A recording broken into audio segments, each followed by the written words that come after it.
Good afternoon, y'all. Shade Tree Joe here. There we go. A little bit better light. So I've been working on Kimmy's Jimmy, and we had some issues with the brakes.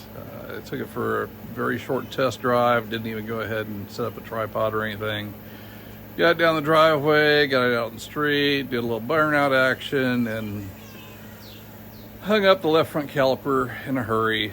And it dragged pretty much the whole way back down the driveway, and I parked the truck. So I went ahead and ordered in some parts, got a new caliper, got new soft lines, and okay, after getting the new caliper hung and starting installing the new soft line, I was having a hell of a time getting the hard line off of it where it connects at the frame. Pulled out the torch, the map gas, so on and so forth. Small explosion. Yeah, okay. Anyway, I finally got apart. Saved the soft line, so no damage done there. Got the saved the hard line. I'm retarded today. I really am. Saved the hard line. Got the soft line, the new soft line installed, and it's all hooked up now. And I said, I just opened the bleeder. I should be getting something coming out of it. Matter of fact, I didn't get anything coming out of it while I had the lines taken apart. So here we are. The previous owner went to the trouble of making up all new hard lines and apparently did some brake work. But when I pulled the cap off, this is what I got. Nasty, nasty, nasty. This is what was in there. That and the cap over here, the cap, all the little, these guys, the nipples, whatever, they were all puffed out, so obviously it had been leaking at some point. Probably gonna be another soft line leaking somewhere. I've got the other soft line for the front, I just don't have the one for the back. But when I went to go ahead and put all that back in place, it started shooting water out. First I thought it was brake fluid, but clearly it was water. So the submarine gives yet again. And so I'm headed down to AutoZone to get a new brake master cylinder. Yeah. And yeah, the brake pedal was garbage. I get that. I mean, but it did do something. I mean, hell, it held the truck while I started doing a burnout. And then it went ahead and it locked up the left front caliper. I have no idea how the hell it did it, because the only fluid that appears to be in the system was actually in the lines and the caliper. I mean, that's the only brake fluid that came out of it. There was nothing in the reservoir at all. The master cylinder is dry. I can't explain it, but it worked. Sort of, kinda. So enough to lock up a caliper anyway. But yeah, that being said, we're headed down to AutoZone and we're gonna get us a new master cylinder, and we'll go from there. Yes, we're gonna have brakes. What, Helper Kitty? I know it's hot out and you're a melty cat and you just want attention. You want to get in the house where it's nice and cool, and that's not happening because you're an outdoor barn kitty. Yeah, meow, I'll tell you what. You, sir, are a horrible, rotten cat. Yes, you are, Mr. Sneakers. You're a horrible, rotten kitty. Yeah, you and your brother ditto. Yep. We are twins. Okay. I gotta go to the parts store, bud. See you in a bit. Okay, so here we are, the brand new master cylinder. I went ahead and put the bleeding plugs in so I can go ahead and bench bleed it before I put the master cylinder on. I miss the old days, okay? You went ahead, you got a new master cylinder, and yeah, it had little plugs in it, but there was a vinyl hose that went ahead, came off the plug, and went back up into the master cylinder, and you just went ahead and pumped it and pumped it and pumped it until all the air bubbles went away. No big deal, no challenge to it whatsoever. This is kind of horse shit. I mean, yeah, you do go ahead and get it bled out, but or do get the air bubbles out, but I don't know. I like the old way. I think it was better. So cranky old guy speech over. Okay, so bleeding it this way is pretty similar to doing it the old way. Difference being that you're still going ahead and pumping it to get the bubbles out while you're keeping brake fluid in it. The difference is that you don't have hoses pushing the fluid back up in here. Instead, you're just pushing fluid back and forth and keep pushing the plunger until the bubbles stop.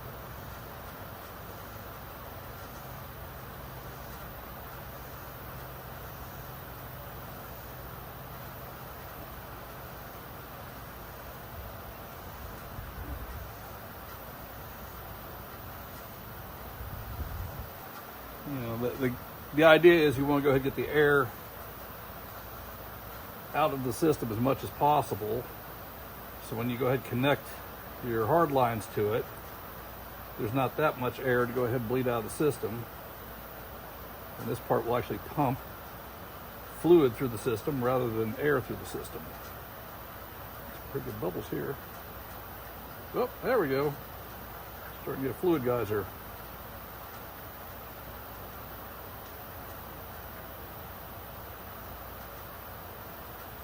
So the front side's looking pretty good. I'm still getting some bubbles.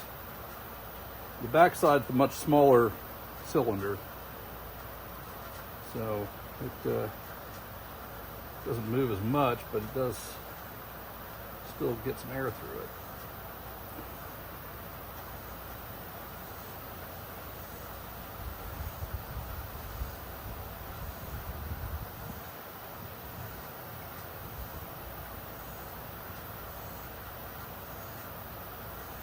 Hopefully you can see this.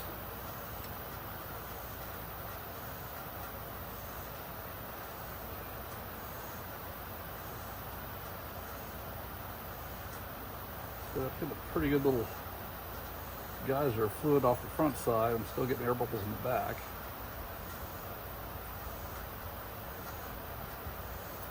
Air bubbles up front have stopped.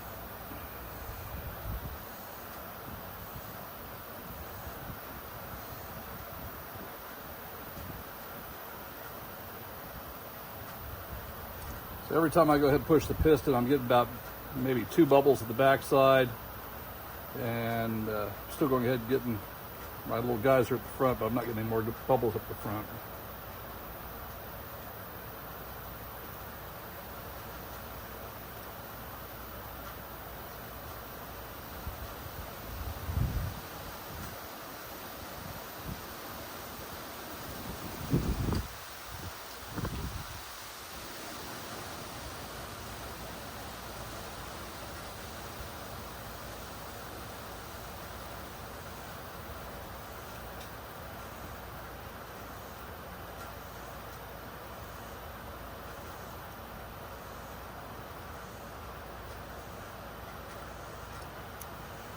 See if I can get something else to push on that with. Might give me a little bit more travel.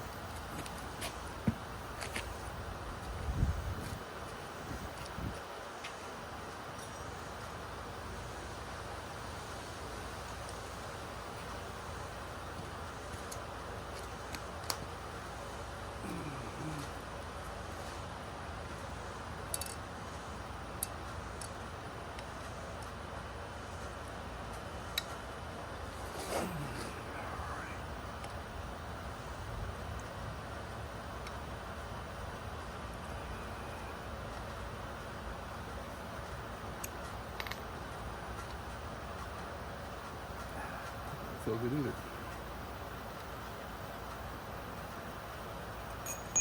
Okay, back to the screwdriver.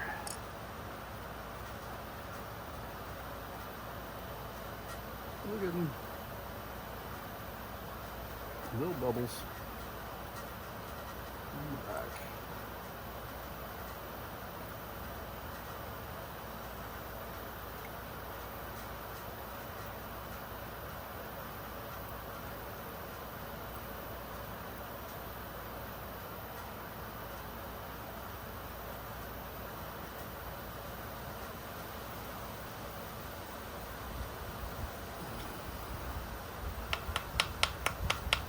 Come on, bubbles, come on out.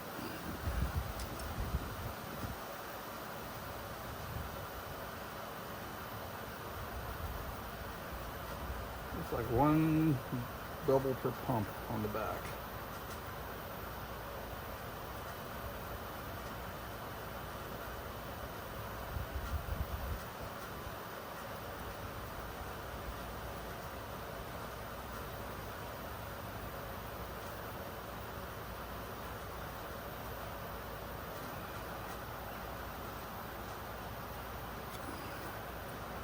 Oh, goodness gracious. A little steamy out.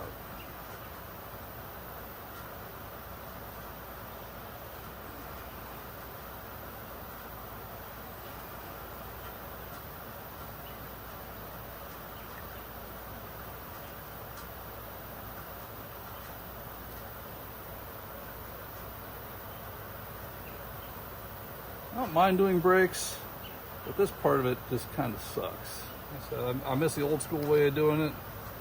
What I need to do is go ahead and hit up a scrap yard one of these days, or a salvage yard, and get the hard lines with the fittings for the master cylinder. I mean, granted, that's great if I'm doing it GM, but what if I'm doing something else? I mean, it's, you know, they're not exactly interchangeable.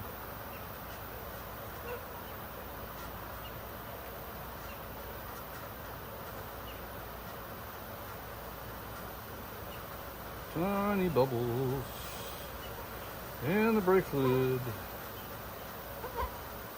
Got no rhyme for that. Should have been a druid. Oh, I don't know. I'm just making shit up as I go.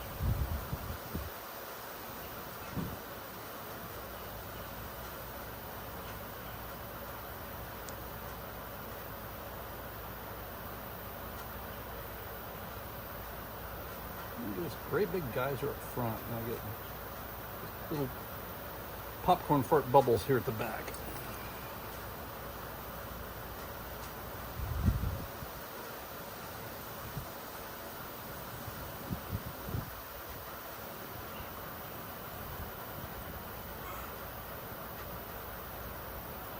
And every time I'm tempted to call it good and think, yeah, I got it, I get one more bubble up the backside.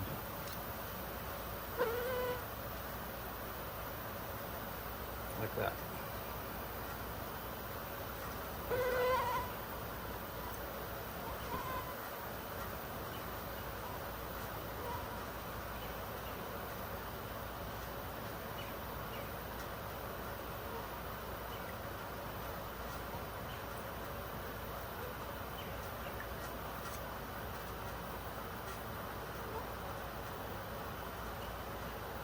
Ah, pain in my ass.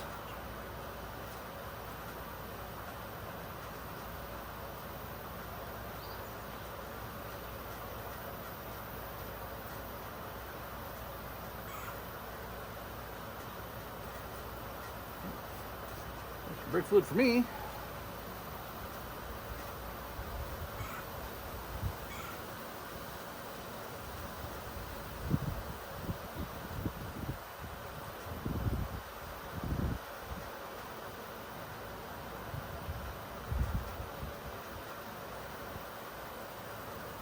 Okay, so you get the idea.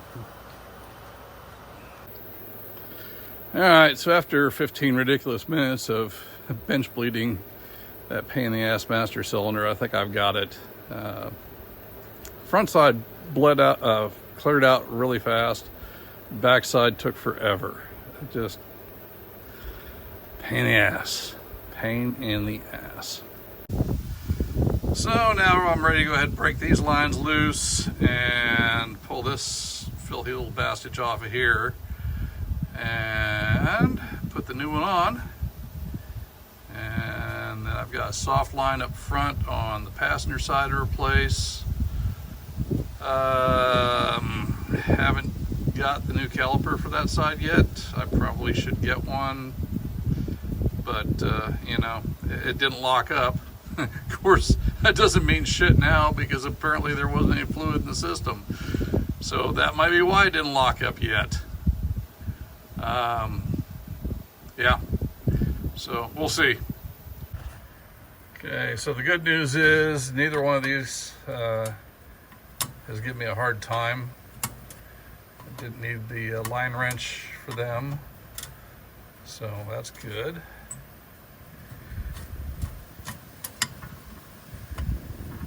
It's a little bit tighter, but that's all right.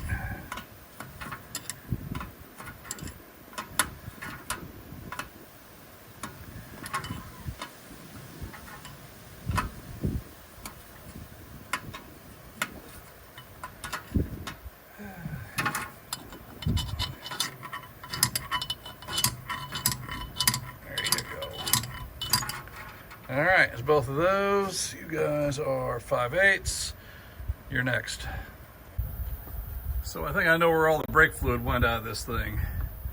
I said he'd gone ahead and replaced lines at one point, put new steel hard lines in and everything else. The hoses had been replaced, and of course, they just sat around rotting after that. But this thing, this guy right here, should pull off, and it's not. It's hung up on there good. So I think that's where, I think there was a leak in the master cylinder at the rear seal. And looking at the rust trail underneath the booster there, I'd say that's probably a good guess. I'm not having any vacuum issues with the brakes hooked up, so I'm guessing the booster at this point is still okay. But yeah, I'm gonna have to pry that bastard off. Bingo, we have a winner. This thing was leaking at the back, and you can see it's been leaking up here. Better shot for you there. I'll try and clean all that rust out of there, hopefully save the booster. But yeah, there's my problem. There's my problem. That's where all the brake fluid went. And so I still can't explain how the hell I managed to have some sort of brakes, but I did. And given this GMC is essentially the square body equivalent of the Titan submarine, yeah, I'm not gonna try and clean this out and save it. Screw it. New one, call it done. Okay, I'm not a complete idiot. I know that booster is going to be replaced at some point in time, probably sooner rather than later, because brake fluid got to places it wasn't supposed to be and led to rust, and it's going to eat on the rubber parts and yada yada yada. So yeah, I'll be getting a booster replaced here before too long, but I'm not going to screw with it right now because it just doesn't have to be done yet. So I blasted out all the loose rust and got that cleaned up, at least as clean as it's going to get, because again, it's going to have to get replaced here probably sooner rather than later. Well, definitely sooner rather than later. So there's that, but for now I'm going to hang the master cylinder on it and we'll go from there. All right, so there's that part of it. And for all you folks sitting at home saying you're a dumbass, you shouldn't be doing this right like this, you should replace the booster right now while you're here, you're just going to be doing it later, 2 weeks from now, you can say I told you so. Okay, and I did do a little bit more bench bleeding with the master cylinder mounted on the booster here using the brake pedal, and now I got a nice firm consistent pedal, so I'm certain I've got all the air out of everything now, other than what's going to be reintroduced in the lines. But that's a simple thing, so that's part of the job anyway. So I'll be bleeding brakes here before too long, but at least that's the master cylinder end of it now, so one more issue addressed. Alrighty folks, what's wrong with this picture?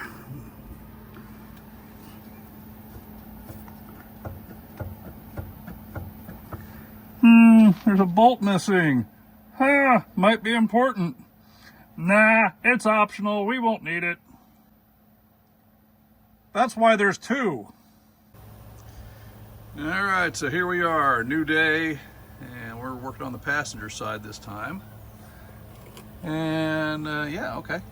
So somebody already went ahead and replaced this soft line once because they left it hanging. There's the bracket for it right, there's the bracket for it right there for the old line. This is the bracket for the new line, still installed on it. Yeah, okay.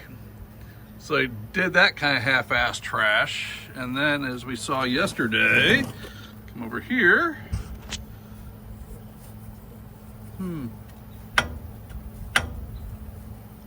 Because why? This bolt should be right here. It's Bluetooth. Yep.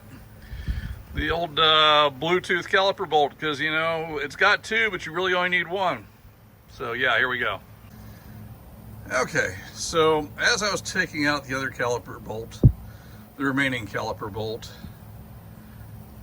something caught my eye. And if you look at the bottom right of the screen, you might see what I'm seeing. If not, I'll show you. See the piston travel right there? Okay. Look at the inside of that rotor right there. Or what should be a rotor. Now Grant, I got a little bit crazy with it when I was trying to take it apart to get the wheel off, but I didn't get that crazy with it. So yeah, not in this frickin' lifetime, thank you. Apparently they did brakes, but they didn't do brakes. And wafer thin rotor right here is apparently part of not doing brakes. So yeah, imagine that.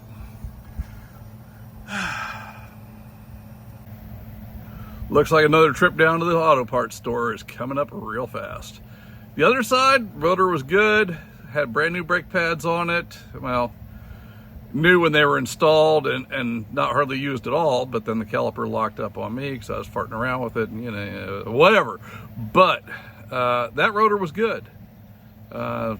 Even on both sides, wasn't grooved or gouged or anything like that. The pads, hell, I've got them over sitting on the other side here. There's the pads that came off. They're brand new. Well, at least they were. I went ahead and I put brand new pads on, but hell, they've still got like Select Best or whatever the hell on the back side of them. They're brand new pads. So I don't know what the fuck they were doing on this side, but apparently it was crack. Yep. I think I might need a new rotor. I think they got their money's worth out of this son of a bitch.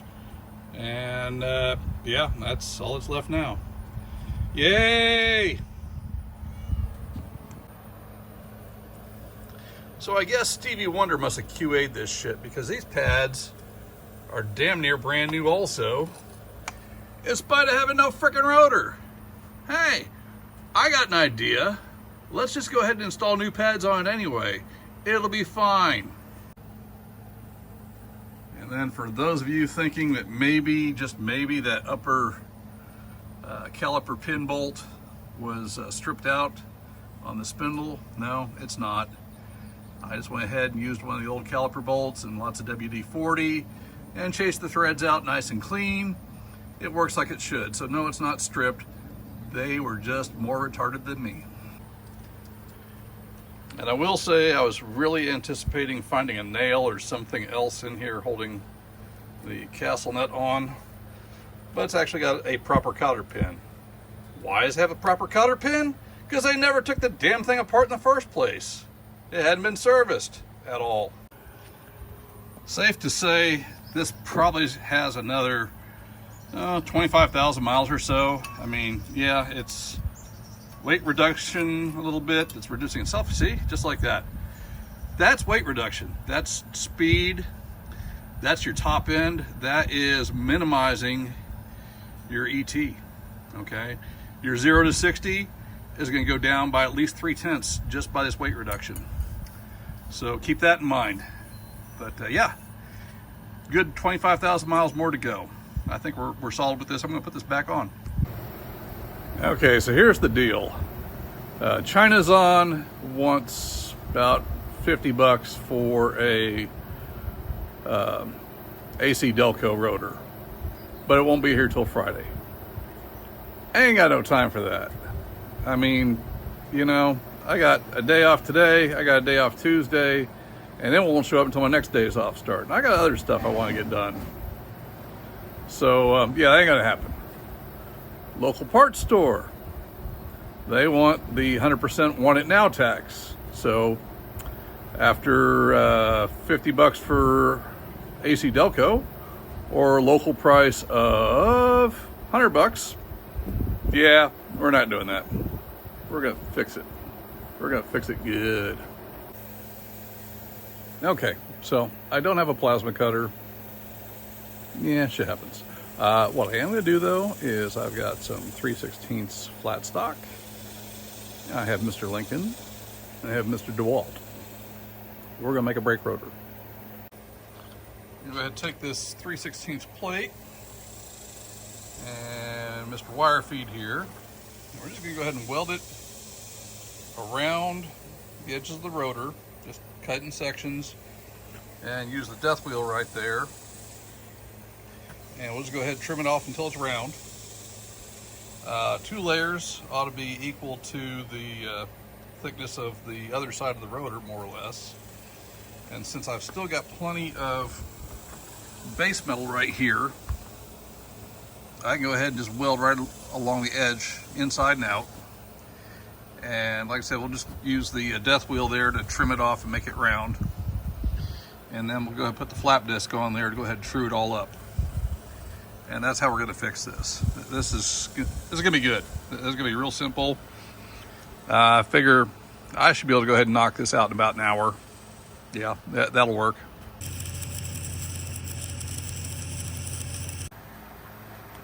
Well, there it is.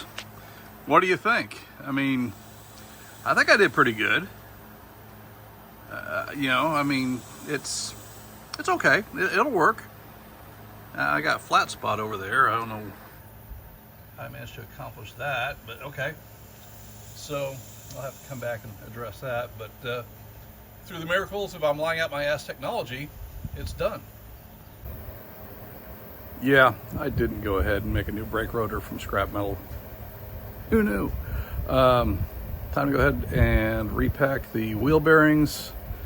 Probably gonna have to pack the other side too, because it sounded kind of not really dry yet, but it spins a good long time when there's no drag from the brake rotor on, or no drag from the brake pads on that rotor at all. I mean, it'll just spin and spin and spin and spin. So yeah, I'm gonna have to go ahead and repack that side too.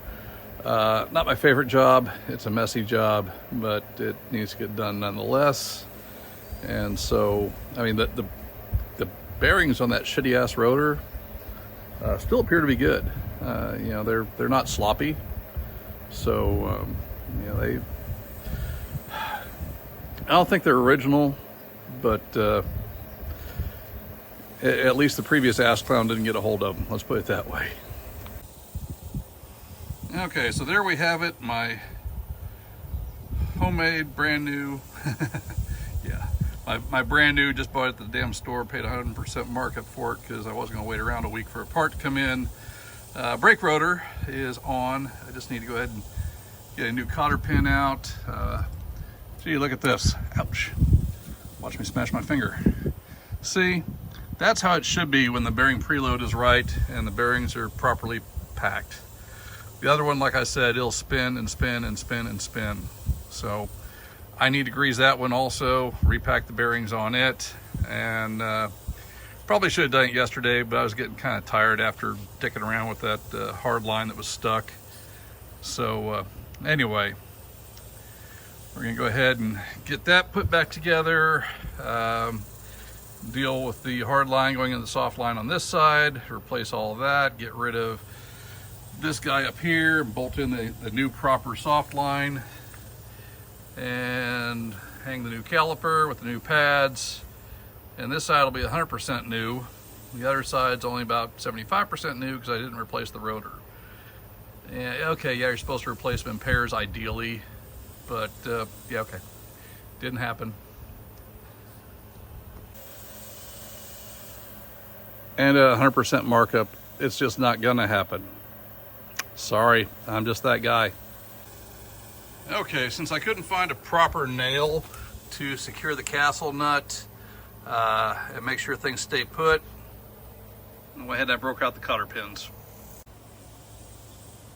Okay, so the new cotter pins installed, dust caps back on, and it's time to go ahead and hang the new caliper on and then address that soft line. Good times. I think I need to get the torch back out. Okay, so there we have it. The new caliper is hung on the spindle and bolted right up like it should. The effort I went ahead and made to clean up those threads at the top where they forgot the bolt, that was well worth it because it went ahead and went right in like it should. Imagine that. No more Bluetooth top bolt. Stupid video. So now comes the fun of getting to that guy. Come on, that guy right there. Yes, you are the one. You know. I gotta get the hard line out of that soft line. So I think I'm gonna do what I did yesterday, take the torch, get it good and hot. Hopefully not explode something this time, and should go ahead and come right out. Okay, so there we have it. 2 new calipers, 2 new soft lines, new pads on the front, 1 new rotor, repacked the wheel bearings on one side. Still have to do the other. But at this point, the brakes have been, so to speak, gravity bled. Oh yeah, new master cylinder, forgot about that. Brakes have been gravity bled at this point. Still gonna need a proper bleeding, but I'm trying to do all this by myself today because Kim's still coming off a knee surgery. So there's that. Anyway, that's where we stand right now. I went ahead and gravity bled everything as far as the brakes go. I got fluid coming from the right rear, both front calipers, and nothing from the driver's side rear wheel cylinder. I left it sitting wide open, tried hammering on the brake pedal a couple times, didn't get anything to come back out of there. I've got fluid in the master cylinder. I haven't run that dry, so there's not an issue with that. It does need to be properly bled, most definitely. But at this point, I might be looking at a wheel cylinder. Oh, I don't know. But I've got some other things I want to go ahead and get done right now. So I want to get the wheel back on this thing, see what kind of brake action it has, get the calipers or the brake pads seated into the rotors, and we'll play with it from there. But like I said, it does need a proper bleeding. I'm just not going to get it done today. I wasn't kidding when I said somebody wasted good money on these brake pads. I mean, I don't know what the Select ceramic pads go for, but I'm guessing they're probably a good bit more than the old standard organics or semi-metallics. So these were essentially brand new pads that were put on that on this truck, and I mean, you saw the rotor, you saw the missing caliper bolt. You know, like I said, the hung up caliper on the other side, the soft hoses that weren't put where they belong. You know, it's amazing this truck wasn't in more crashes than it was in. I don't know the full story on this, but you know, if I had to hazard a guess, I'd say the brakes may have been a problem. I don't know. I mean, looking at the shitty job they did, it's a good possibility. Okay, so one more thing I just did, and I neglected to run video on it. Went ahead and I pulled out the porta-power because when they went ahead and crashed this truck, they bent one of the sway bar. God, one more time. Why can't I speak English? Please, someone explain that to me. Why can I not speak English? They bent one of the sway bar. God, that's twice. Bent one of the sway bar mounting brackets. There we go. That hangs under the frame. I'll show you what I did. Okay, so there's the passenger side, and it's riveted to the frame. You can kind of see it right there, and then on the back side over yonder here is a rivet. And then, of course, the bushing is flopping around here in the breeze. Should be inside that little bracket right there that bolts to the mount that's riveted to the frame. What they did over here is when they smashed, they bent this guy here backwards. You can kind of see it still kicked back a little bit over here on this side, but it was collapsed in a whole lot more than it was, or a whole lot more than it is now. How about that?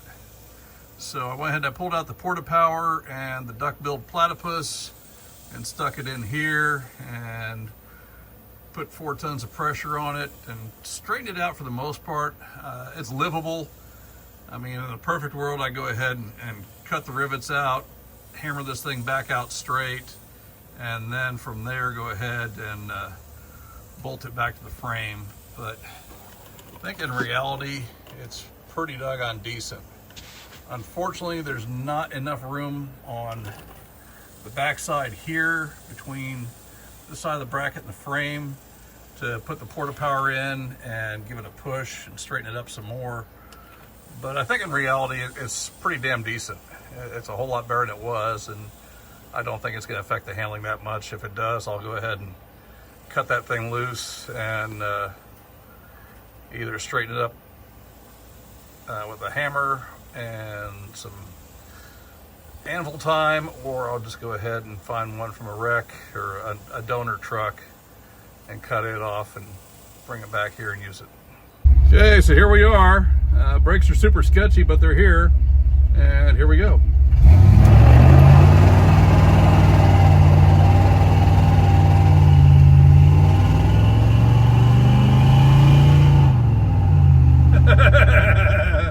It runs, it drives, it burns tire.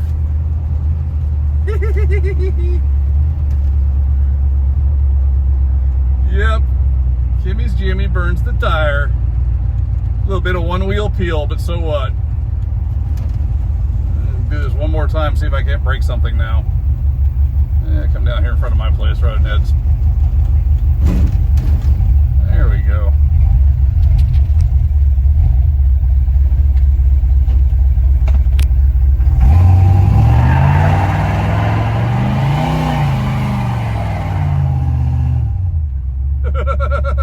All right, that's enough of that. I don't want to get the neighbors upset, but yeah, it does it. It does it good. Not too bad for an old beater. All right, so I don't want to be that guy that's constantly tearing up the neighborhood and leaving marks all over the streets and doing silliness. That's not me. Neighbor Jeff does that, and some of those burnouts that you saw back there on the street, I'll show you here in a second. All but one of those are from him and his clan, and that's fine. I mean, you know, nobody complains about it so far as I know, but I don't want to be that guy that starts generating all the complaints in the neighborhood because I'm out here doing burnouts and Kimmy's Jimmy. So yeah, there's that. But just the same, we'll come down, just take a gander at the little bit that I did, because I did. Okay, so almost all of this is from neighbor Jeff and his clan. They get down here, they do silliness, they have a good time. Everything except for this little spot right here. I actually had 2 wheels going apparently, so there's that. Kimmy's Jimmy is not a posit traction unit so far as I know. It's not a limited slip. It's just a straight 307 geared rear end. As far as I know, it's an open differential, but when we were down here doing the other one, it got a little crazy, got a little squirrely. It started going ahead and sidestepping, so clearly both sides were going, and that would probably be this little bit right down, right chair, you can see where it started walking sideways. So yeah, it's safe to say that Kimmy's Jimmy's got a little scoot built into it. And I like it, and it's fun. She's gonna like it because it's fun. Alrighty folks, that's gonna do it for Shade Tree Joe today. Little bit hotter, it feels like, than it was yesterday. I think it's just lack of breeze. But anyhow, you can see the GMC's doing its thing. I pulled the dipstick because, again, I was concerned that with that thing sitting like the motor was, that transmission dipstick rather, I was concerned that it's probably full of water too, kind of like the motor was. And yeah, Yeah, the transmission fluid is kind of Pepto-Bismol looking right now. So rather than play with it, do more burnouts and do more silly stuff, I need to go ahead and drop the transmission pan, change the fluid, change the filter, probably flush it a couple times. For the short little bit of driving I did with it, hopefully I haven't effed it up too much. But you know, it's a turbo 350. In a perfect world, I'll go ahead and replace it with a 700 R4. And so that'll happen at some point, but I'd like to go ahead and at least get some mileage out of this one first. So anyway, y'all be good, be safe, take care of each other. Keep all your fingers. It's 4th of July weekend, so I don't want anybody giving high threes out come Wednesday morning when they get back to work. Be safe, be good. We'll see you next time. Like, share, subscribe, all that good stuff. I don't do this for profit. I do it for fun. I'm not sponsored or monetized in any way, shape, or form. So have a safe one. Happy 4th. We'll see you next time.